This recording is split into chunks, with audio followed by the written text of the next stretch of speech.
months ago, veteran trainer Dawn Brancheau was killed when a 6-ton whale named Tilikum pulled her into the water. In 1979, 10 years old Dawn Brancheau visited SeaWorld in Orlando with her mother. She saw her first Shamu Show in the venue. This is where it all began. The moment when she saw the giant killer whale jumping outside the water, she made her career choice for the rest of her life. Dawn was convinced at a young age that this was where she wanted to work as an animal trainer.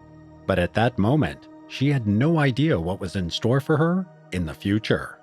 "This is what I want to do," she told her mother as she walked down the aisle of the Shamu Stadium. Dawn Brancheau told this in an interview with the Orlando Press. With the vision of becoming an animal trainer, Dawn went to the University of South Carolina to pursue psychology and animal behavior. After graduation, she spent 2 years working with dolphins at a New Jersey attraction before securing her job at SeaWorld. Dawn Brancheau is undoubtedly an animal lover. She adored her 2 Labrador retrievers and volunteered at an animal shelter in her spare time. She also raised several stray ducks, chickens, rabbits, and small birds at her home. Early in her career, she worked with otters and sea lions at Six Flags amusement parks in 1994, then got transferred to SeaWorld to work with orcas in 1996. That same year, she married Scott Brancheau, a stunt skier at SeaWorld. In 2000, Dawn appeared in a television interview to talk about the importance of staying physically fit to work with those underwater giants. She did weightlifting, running, and cycling. Fitness was a lifestyle for Dawn. She had to stay extremely fit to do what she did. Dawn was fully aware of the risks of her work and even talked about them. She discovered that orcas rarely, if ever, attack humans in the wild, and that the chances of this happening in captivity were very low. Interestingly, orcas' interactions with divers and fishermen show that they are very social, intelligent, and curious creatures. Around her time with the orcas, she met Tilikum, the name that actually meant friend in Chinook. But his history quietly betrayed that in reality, he was not. Tilikum, also known as blackfish, was first caught in Iceland in 1983. Tilikum the killer whale was only 2 years old when he was separated from his family off the coast of Iceland and taken to a concrete tank in the Hafnarfjordur Marine Zoo near Reykjavik.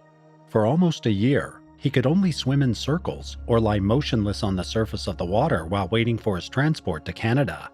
In 1984, Tilikum was transferred to its new home, Sealand of the Pacific, which was in poor condition, located on Vancouver Island in British Columbia. He was placed with 2 older female orcas named Haida 2 and Nootka 4, who competed for dominance. As in the wild, females hold the highest rank in the social hierarchy. A trainer working in Sealand in the late 1980s revealed that Tilikum was often the target of attacks by the 2 female orcas, who often emerged the next day with visible injuries. The extreme stress led to Tilikum developing stomach ulcers and being isolated in a medical pool to protect him from the violent attacks. To address the problem, Sealand sought advice from Bruce Stevens, a former SeaWorld head trainer, who provided trainers with a handbook warning them that failing to adequately stimulate their animals would lead to the animals creating their own excitement.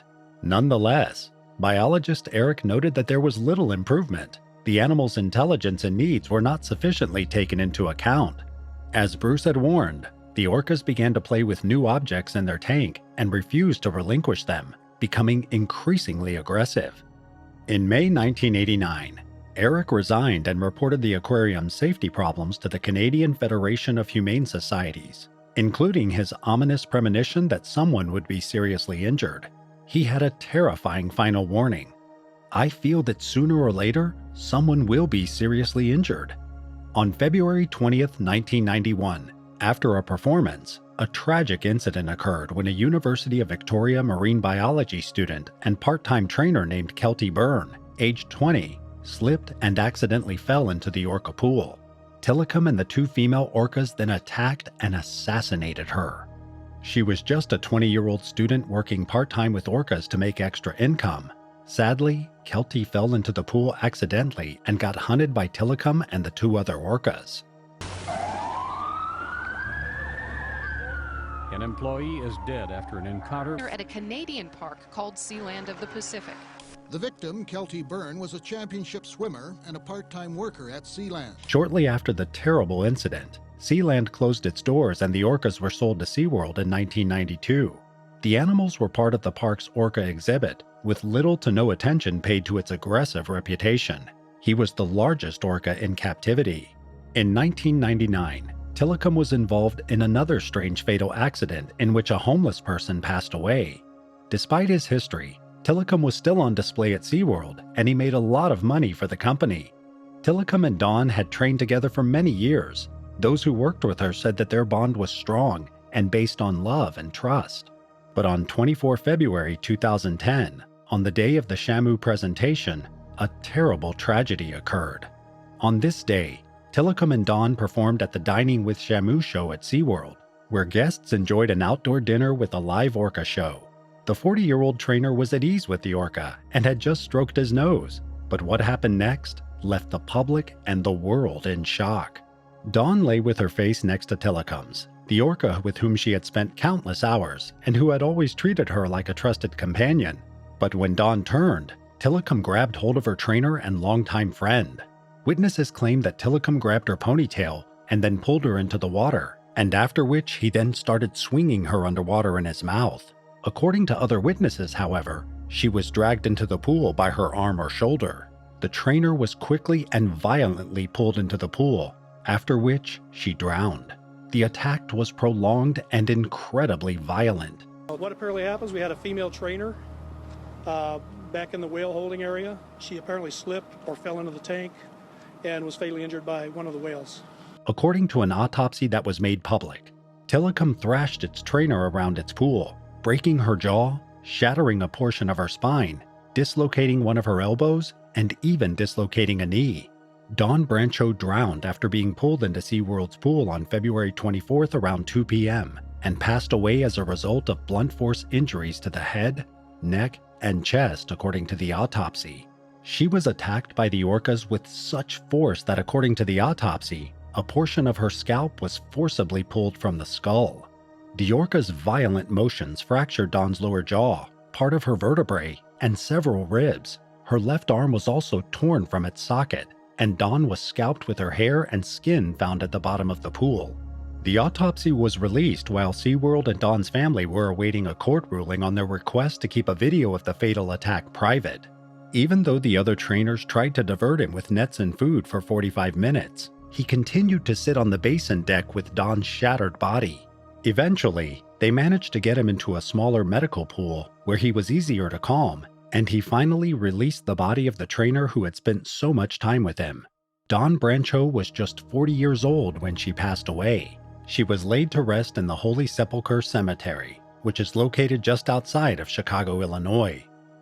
As for Dawn's family, they would rather remember her for how she lived than how she passed. Her family established an eponymous organization in her honor in 2016. Its purpose, according to them, is committed to improving the lives of children and animals in need, motivating others to pursue their aspirations, and promoting the value of community service. Tilikum had to spend most of his days after this violent attack in a pool that was rarely seen by the public. Reports have emerged that he would spend hours just lying on the surface of the water. And until today, no one knows why Tilikum made that choice to attack Dawn, grab and pull her into the basin. After Dawn's fatal accident, the orca remained at SeaWorld, where he passed away from a lung infection in 2017. SeaWorld did not take responsibility for Dawn's death. In August 2010, when they were convicted by OSHA for 3 safety violations, they were only fined $75,000. Thanks for watching this story. Don't forget to like and subscribe, and turn on your notification bell to stay updated on more similar videos. We would love to hear your thoughts, so feel free to share your comments below. Until next time.